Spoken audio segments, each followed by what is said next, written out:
Let me ask you a weird, very generalistic question, but I also asked this of my friend Todd from the United States.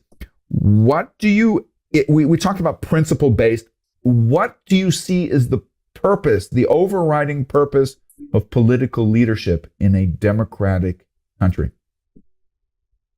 It is to. I mean, for me, how can I describe politics? Politics is the wise distribution, exercise, and maintenance of power. Mm-hmm. So it's all about power. Now, is that politics? Is it done wisely? Is it distributed fairly? And then to who? So fair distribution, which is an important part. Todd didn't mention that. Okay. So for me, the modern leadership needs to encompass all those aspects. Unfortunately, it doesn't, because the very things we're talking about at the very start of this discussion is the fact that social media pulls you in different directions. If you want to secure votes, don't tell people the truth. They don't want to hear the truth. The truth is horrible. Tell them what they want to hear and you'll secure their vote. Now, that's fine, but it's rather short-termism, and that's what populism actually is telling the audience what they actually want to hear. Well, I think the modern populism is even worse, because this is something that I've noticed in the last couple of years. If you look at the Republican Party, and I want to put this up front. I used to be a Republican a long time ago. Back in the day, I think the last Republican I voted for was George W. Bush.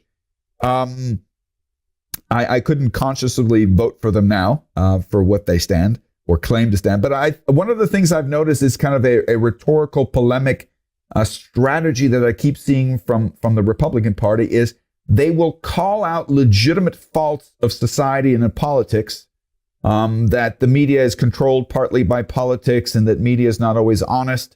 I always say that the balance and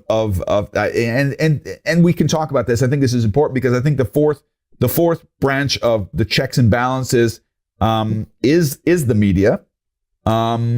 And the media has always kind of listened to the advice of government. I would say about 60% freedom of speech and 40% kind of maybe tapered.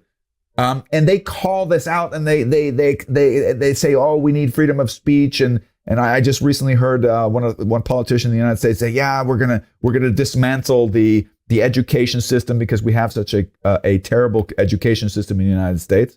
But the terrible thing about this polemic is I sense deeply that they don't mean it, and they're going to dismantle it and make it worse. So, we talk about free speech. We say, the legacy news is fake news, but then we cater to a news channel that doesn't even know the principle of news. Okay? There's no concept of veracity in anything they report. It's sensationalism. It's the Völkische Stürme or whatever the Germans had a while back. It's this playbook. It seems like we play with the concept of transparency and freedom of speech, but it's okay to lie. I find this a terrible principle. So I think if I were to give the middle of the road politicians a challenge, I think they need to understand social media. I think they need to understand the language of the people. They need to talk about things that are relevant to the average voter, because most people don't have time to think about politics. They're thinking about how are they paying their bills. Can I buy? Do I have a flat? Will I ever be able to afford property? Is my pension taken care of? I think these are the things that have huge potential, but we need to get outside of our comfort zone and start daring to communicate. How do you feel about that? Yeah, I'd agree with you.